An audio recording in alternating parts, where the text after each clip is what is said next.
Hello everyone and welcome back to Subnautica. I'm outside of my base here as you can see. I'm also dealing with a noisy boy over there.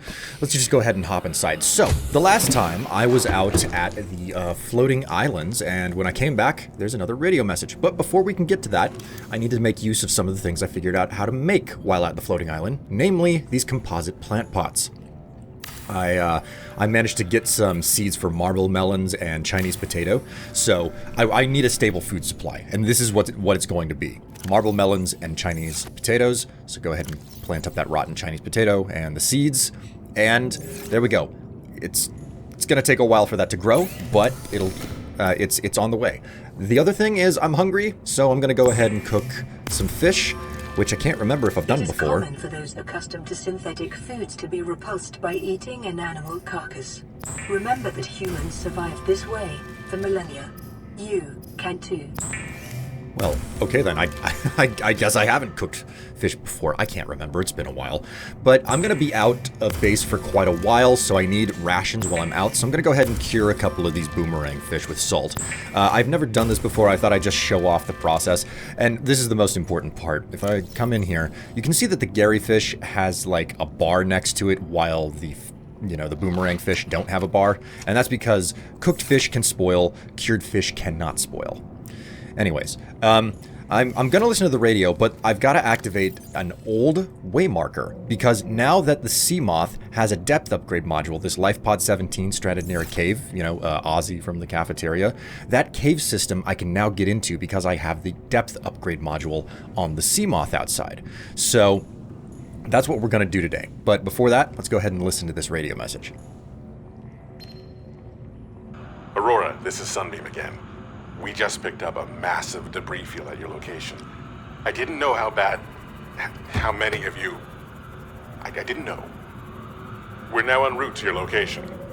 We're gonna bring you home. Sunbeam out.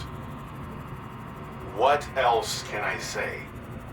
The only time I parked a rig this big on a rock that small was in VR. And I blew it.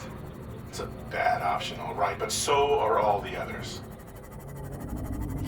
Alright, so here we go, LifePod 17 again, right next to the cave entrance, and this time we're just gonna bank hard straight into it and dive deep.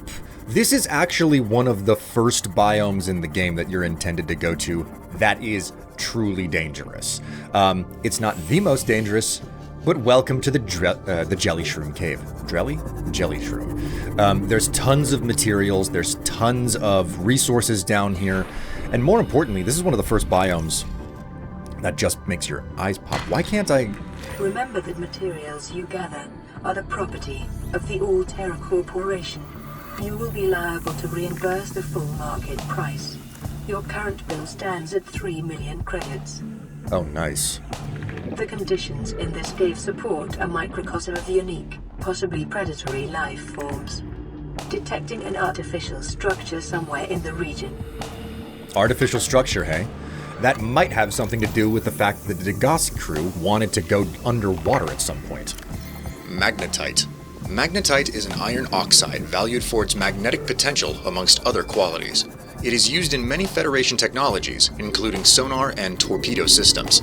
Assessment? Essential for advanced fabrication. What do we have here?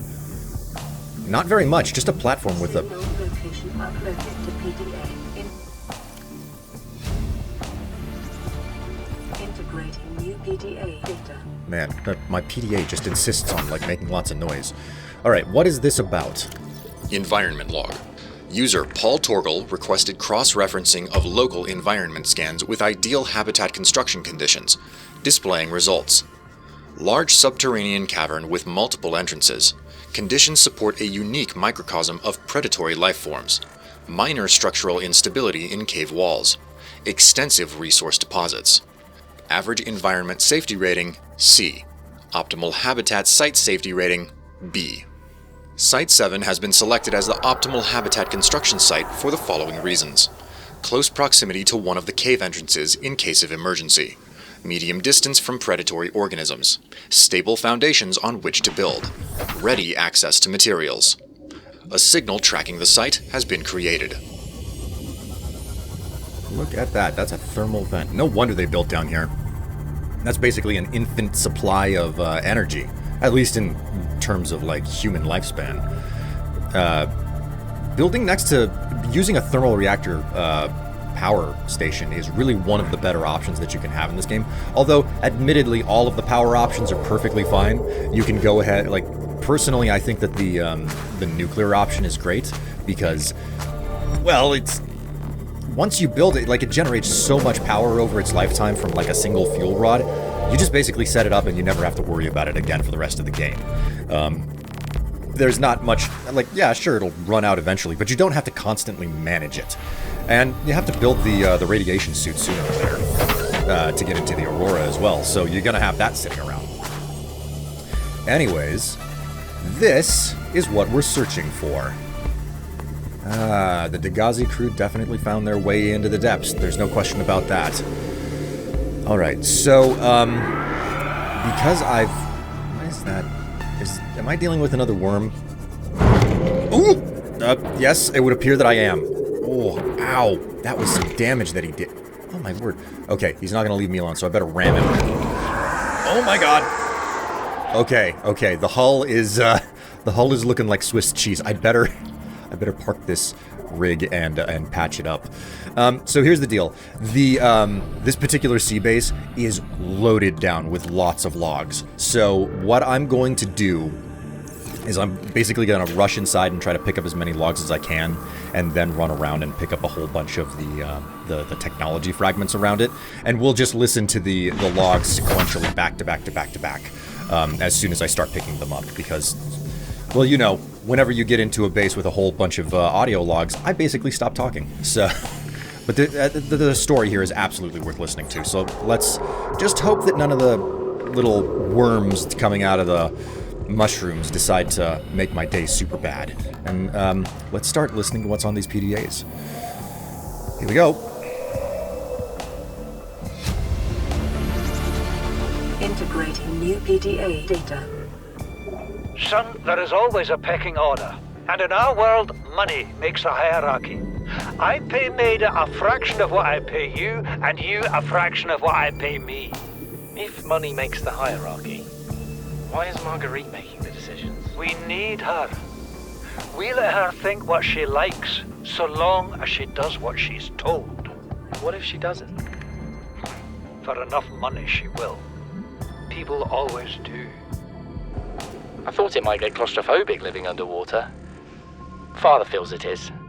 He'd tell me it was childish, but I stare out the window and sometimes I think how lucky I am to see this world up close.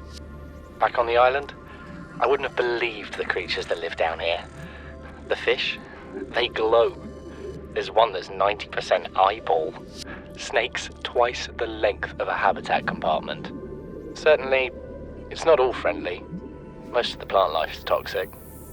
Learned that the hard way. But I've managed to coax some marble melons into growing indoors. And when they don't cover our dietary needs, well, we eat the fish themselves. It's a bit gross, but it's nothing they wouldn't do. I've been attempting to document my findings. Father approves.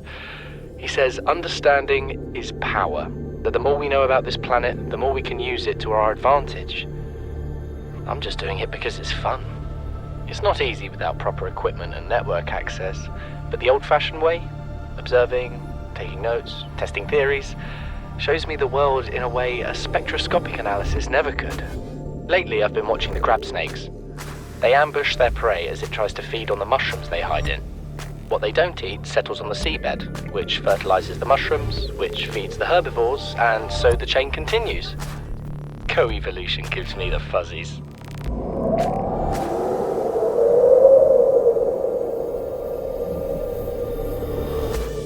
Something incredible just happened. Since we're down here, I had this plan to build equipment and study the life forms we were encountering, but I didn't have enough enameled glass. So, I started looking for a natural substrate that would strengthen the glass we have, and those stalker teeth we've been finding fit the bill. Only, well, we needed more. That's when Marguerite got interested. She actually listened to me, more than I can say for Father, and I worked up the courage to talk about my more tentative theories. When I told her they were attracted to metal deposits, that their teeth get dislodged when they pick them up, her eyes narrowed and she dashed out of the room. 3 hours later, she came back, her pack loaded down with stalker teeth. I asked her about it. She shrugged and said my theories were good. Said she had the meeting out of the palm of her hand. I think she meant it literally. She is incredible. She went out to the kelp forest armed with just a heat blade and went fin to fin with a pack of stalkers. On the one hand, that is the coolest thing I have ever heard. On the other, I hope the stalkers didn't come off worse than Marguerite did. She had a huge gash on her forearm.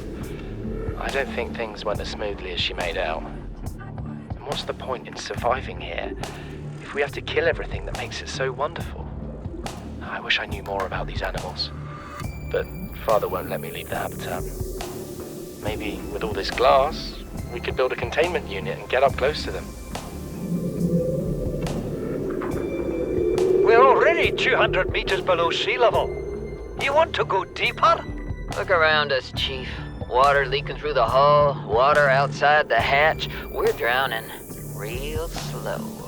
If rescue arrives, whatever shot us down, it's gonna do it again and again until it's shut off. You see an off switch around here, Chief?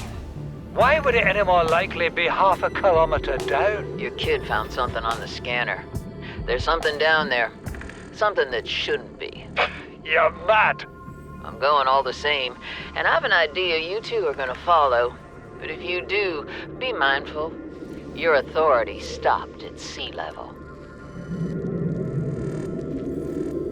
You know what Maida told me today?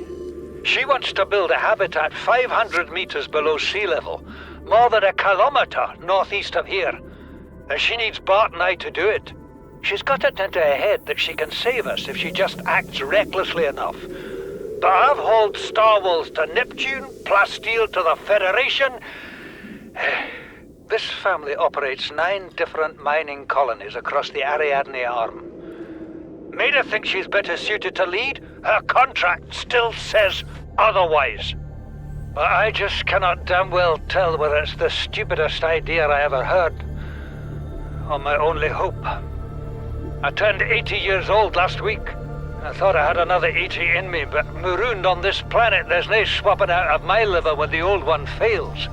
Here, I'm mortal. And Maida is useful. So, it's my responsibility to make a decision. Return to the island and hope whatever knocked the Degazi out of the sky won't do the same to the rescue ship. Or take us deeper in search of answers. And all the while be hoping old age gets me before the sea monsters do. I'll give Maida just one thing. She was right about these caves. There's enough lithium there to fabricate 100 tons of plasteel. Enough for a damn fleet of Cyclops submarines. There was nothing anyone could have done to avoid crashing here. But I was right to order the detour. If we get off this planet, they'll be talking about the Torgal share price on the other side of the Federation.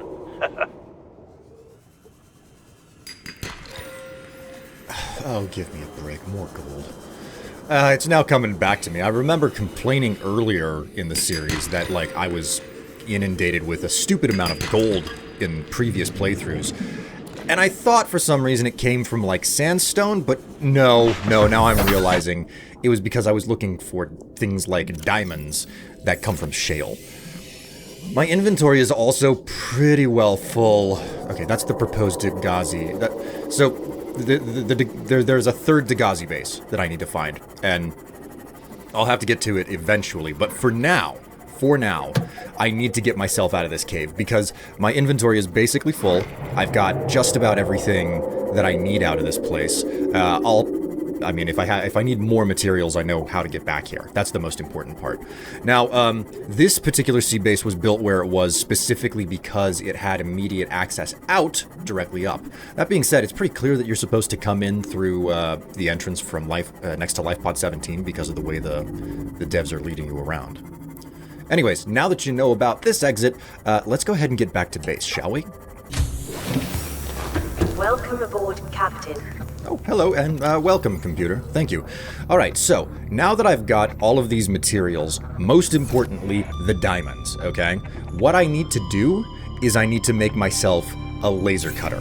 That is the most important tool that I do not have yet. So, tools, laser cutter, 2 diamonds, 1 battery, 1 titanium, and some cave sulfur. That's the only thing that I'm missing right now.